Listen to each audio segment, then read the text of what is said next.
A man who had buried his heart with his wife and child thought his home a tomb, until the night 10 dying children appeared on his threshold, their silence screaming a story of slaughter. The cabin stood on a lonely swathe of the Dakota Territory, a single dark tooth against the endless, graying gums of the plains. It was late autumn, 1876, and the air held the sharp, clean threat of a winter that promised to be cruel. Inside, Silas Blackwood moved with the spare, joyless economy of a man who had been alone for a very long time. The fire in the stone hearth was for warmth, not comfort. The stew in the pot was for fuel, not pleasure. His life had been pared down to the bone of survival, his soul scoured clean of hope 5 years prior when diphtheria had stolen his wife, Sarah, and their 6-year-old son, Daniel. The small, faded photograph on the mantelpiece was his only concession to the past, a ghost he communed with in the suffocating quiet. He was a widower, a veteran of a war that had fractured the nation and his own spirit, and now, a hermit by choice. The wind was his only conversation, the hawk his only neighbor. But on this night, the wind carried more than the scent of snow. It carried a sound so faint he almost mistook it for the cry of a coyote. A human sound. He stilled, his hand resting on the worn stock of the rifle propped against the wall. Trouble rarely traveled so far to be kind. He opened the heavy wooden door a crack, the wind snatching at it, and saw them. Collapsed in a heap on his porch, a tangle of thin limbs and torn buckskin. 10 of them. Children. All girls, their faces smudged with dirt and tears, their dark hair matted with blood and pine needles. Some were barely old enough to walk. The oldest looked to be a young woman, her body curled protectively around the smallest of the group. She lifted her head, her eyes black pits of terror and defiance in a face gaunt with starvation. She was Comanche, they all were, and they were grievously wounded. Some had cuts, deep and angry. Others were burned. All were shivering violently, their bodies succumbing to the brutal cold. Silas felt the familiar, rusty lock on his heart give a painful turn. For 5 years, he had been a ghost in his own life. Now, 10 little ghosts had arrived at his door. He didn't think. He acted.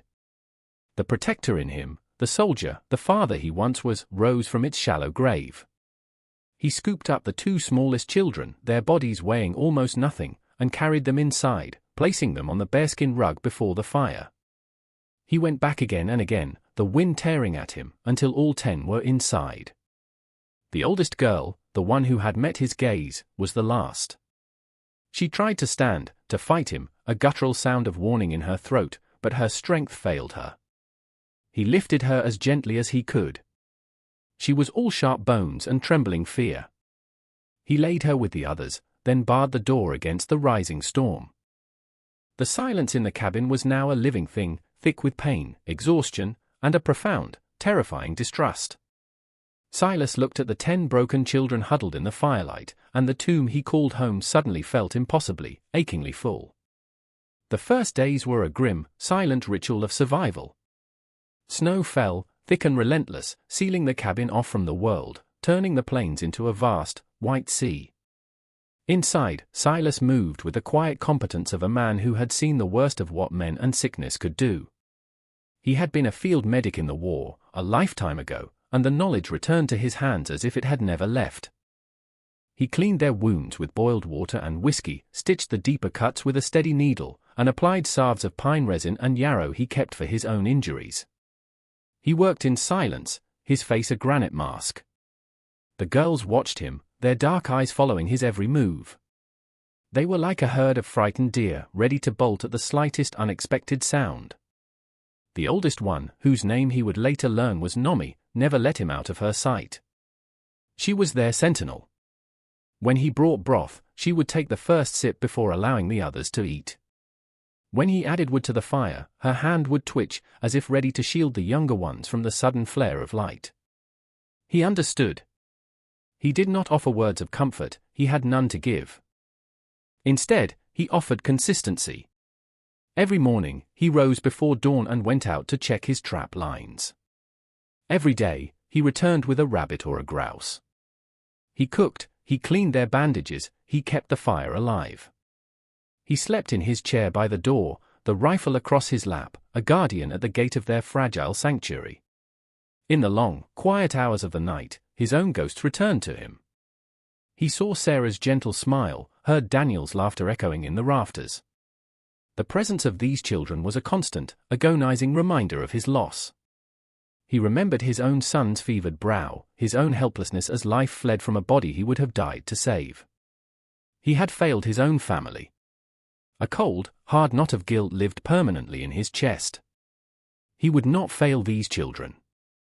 This was not redemption, it was a penance, a duty he performed with the same stoic resolve he had once applied to marching into battle. Weeks bled into one another. The girls' wounds began to heal. The haunted look in their eyes began to recede, replaced by a guarded curiosity. One afternoon, Silas sat at his small table, whittling a piece of pine. His hands, accustomed to the heft of an axe or a rifle, moved with surprising delicacy.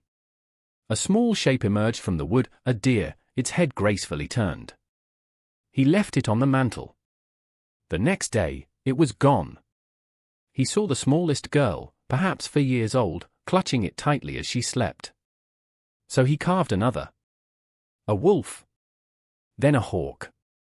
He would leave them on the table, and by morning, they would have found their way into the hands of a different child.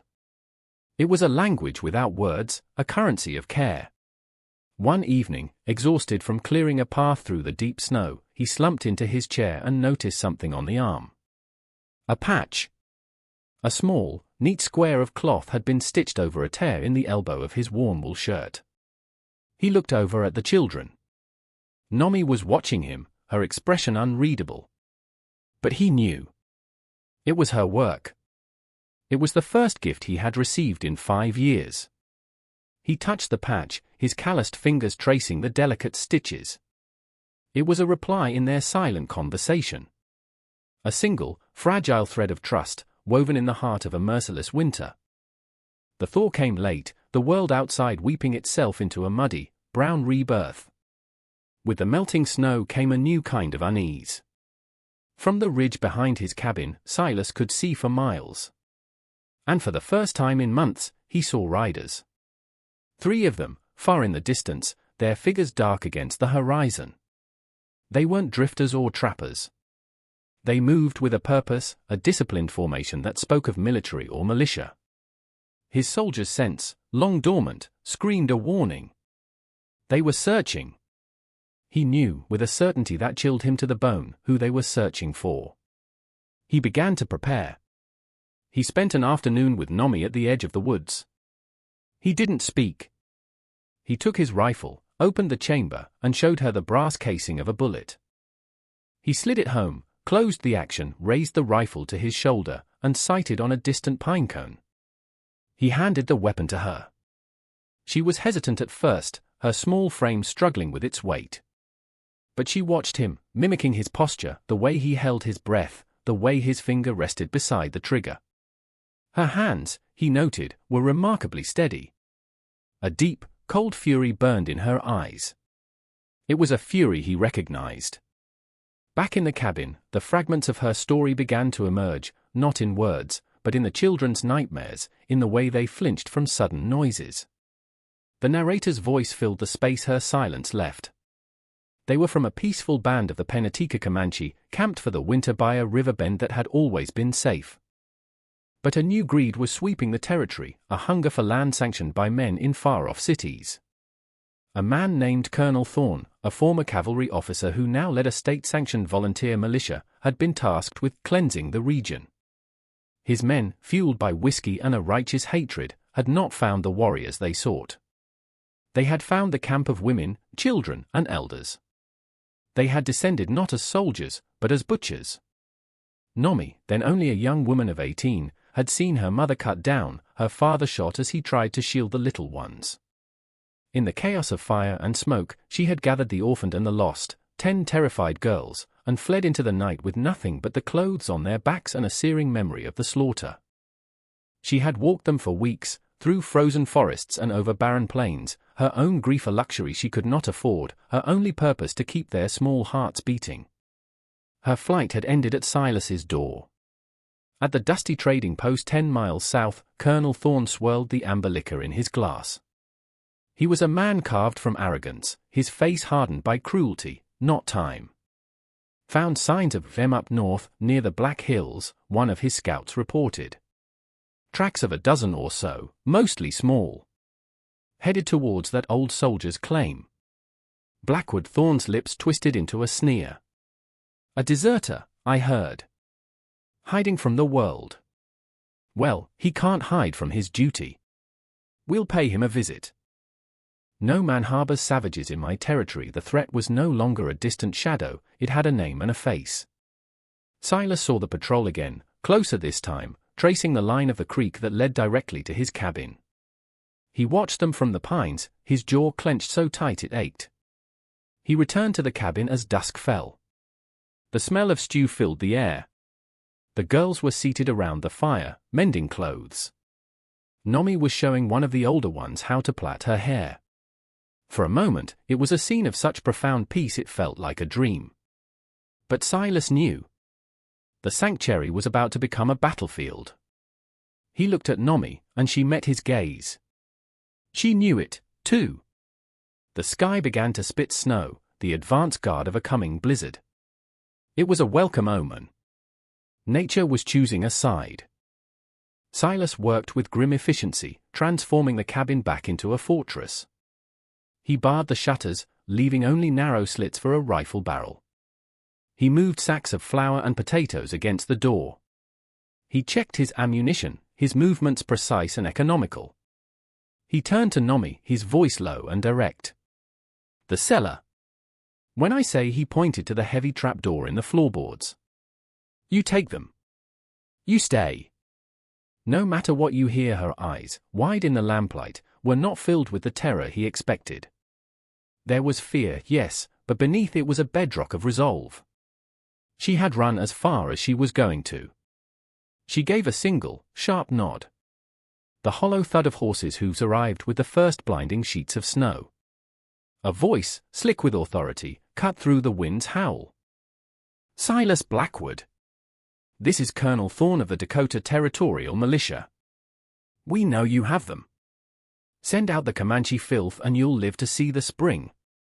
Silas stood by the firing slit, the rifle cool and solid in his hands. The ghosts of Sarah and Daniel were quiet now, replaced by the 10 living, breathing reasons behind him. He had lost one family to the caprice of fate. He would not lose this one to the cruelty of men. He raised his voice, pitching it to carry over the storm. This is my home. And a pause, each word a stone laid in a wall. They are under my protection. Thorne laughed, a harsh, ugly sound. Have it your way, traitor. The first gunshot shattered the illusion of peace.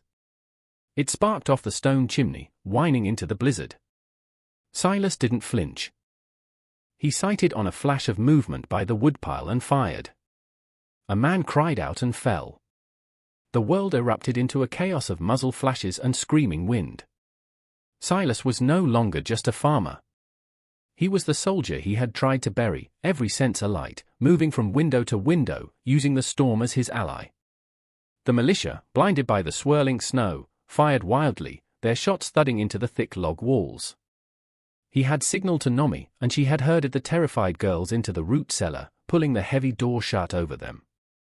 Down in the damp, earthy darkness, she held the smallest ones close, humming a low, tuneless song of her people, her own heart hammering against her ribs. But through a crack in the floorboards, she could see a sliver of the battle. She saw a militiaman creeping along the side of the cabin, aiming for a window that Silas couldn't see. She saw Silas, occupied with 2 men at the front. The man raised his pistol. In that instant, Nomi moved. She scrambled from the cellar, snatched the second rifle Silas had left propped against the table, and did exactly as he had shown her. She didn't aim to kill. She aimed for the darkness beside the man, for the wall, for anything. The rifle kicked hard against her shoulder, the explosion deafening in the small space. The shot went wide, splintering the window frame, but the man yelled in surprise and dove for cover, his own shot going wild. The diversion was enough. Silas whirled, fired, and the threat was gone. He glanced back, saw Nomi standing there, smoke curling from the rifle, her face pale but resolute. A fierce, terrible pride surged through him. The fight devolved into a desperate, close-quarters struggle. The blizzard was a white fury now, a true high plains monster. Thorne's men, demoralized and freezing, began to fall back, melting into the storm. Only Thorne remained, possessed by a rabid determination. He crashed through the door Silas had unbarred to get a better angle. The two men met in the center of the room. It was no longer about guns. It was primal. Thorne was bigger, but Silas was fueled by a righteous rage that had been simmering for 5 years. They crashed out of the cabin and into the blinding snow, a whirlwind of fists and fury. Silas took a knife wound to his arm, the pain a hot shock in the cold. But he fought with the strength of a man who had nothing left to lose and everything to protect. He slammed Thorne against a tree, the colonel's head striking the bark with a dull crack. He disarmed him, pressing his face into the snow, the blizzard already beginning to cover him. "God will judge you now," Silas gritted out, his breath pluming in the frigid air. He left him there, a sacrifice to the storm's judgment. He staggered back inside, his arm bleeding freely, his body screaming in protest. The cabin was quiet. The war was over. Nomi rushed to him, the children peering out from the cellar behind her. The fear in her eyes was solely for him now. She tore a strip from her own tunic and pressed it against his wound, her touch firm and sure. The protector had fallen, and the survivor was there to catch him. In the silent aftermath of the blizzard, a new world was born. The snow fell for 2 days, burying the last traces of the battle, cleansing the land. Inside the cabin, the roles had reversed. It was Nomi who now tended to Silas, cleaning his wound with a gentle touch that belied the strength in her hands. She brewed teas from the herbs he had shown her, her quiet presence a constant, soothing balm. In that shared space of vulnerability and healing, the last unspoken barriers between them dissolved. Words were unnecessary. They had fought for each other, bled for each other. They had become a fortress, their foundation laid in shared trauma and cemented by mutual respect. When spring finally returned, it was a profound resurrection. The sun warmed the earth, and life pushed its way through the softened ground. Silas, his arm scarred but strong, began to change the homestead. He was no longer just surviving, he was building. With Nomi and the older girls helping, he cleared a patch of land and turned the soil. He taught them how to plant corn, beans, and squash, his hands guiding theirs in the rich earth. The sight of green shoots pushing toward the sun was a miracle he had thought he would never witness again. He started building an extension onto the cabin, felling trees and hewing logs with a purpose that went beyond mere shelter. He was expanding the tomb, making it a home. One evening, Nomi sat by the fire, weaving a new blanket. Into the simple pattern, she wove the image of a hawk, its wings spread wide in flight, a symbol of the watchful protector who had given them refuge. Silas watched her fingers work, a quiet awe settling in his heart. Later that week, he went to the mantelpiece. He took down the faded photograph of Sarah and Daniel. He held it for a long moment, a silent goodbye not to their memory, but to the guilt that had chained him to it. He placed the photograph in a small wooden box he had made and put it away. He was no longer a man defined by what he had lost. He was being redefined by what he had found. His final carving was his most intricate. It was not an animal, but a figure of a woman, her back straight and proud, her hand held out to a small child. He sanded it smooth and left it on the table for Nomi. She found it in the morning light, her fingers tracing the lines of the carved wood. She looked at him across the room, and in her eyes, he saw not just gratitude, but love. A quiet, resilient love that had grown, like the spring shoots, in the unlikeliest of soil. Years passed. The extension on the cabin became a long, sturdy part of the house. The garden thrived, and a small herd of goats grazed on the hillside. The 10 girls were growing, their laughter a constant music that filled the air, their speech a fluid mix of Comanche and English. Silas and Nomi stood on the porch one summer evening, the setting sun bleeding orange and purple across the vast sky. They were no longer the stoic protector and the resilient survivor. They were simply a man and a woman, a father and a mother. They watched their children, their daughters, chasing fireflies in the tall grass. He reached for her hand, his scarred, calloused fingers lacing through hers. The world had tried to break them both, to leave them as lonely ghosts on a desolate plain. But together, they had taken the broken pieces of their lives and built a family, a legacy of hope in the heart of the wild frontier. If this story of two broken souls who rebuilt a world from the ashes of their past stirred your heart, and if you believe that family is not always the one you are born into, but the one you fight to protect, then subscribe to our channel. Like this video, and become part of a community that believes in the enduring power of compassion and the profound truth that even in the deepest silence, love can find a way to speak. Join us for more stories that find light in the darkest of places.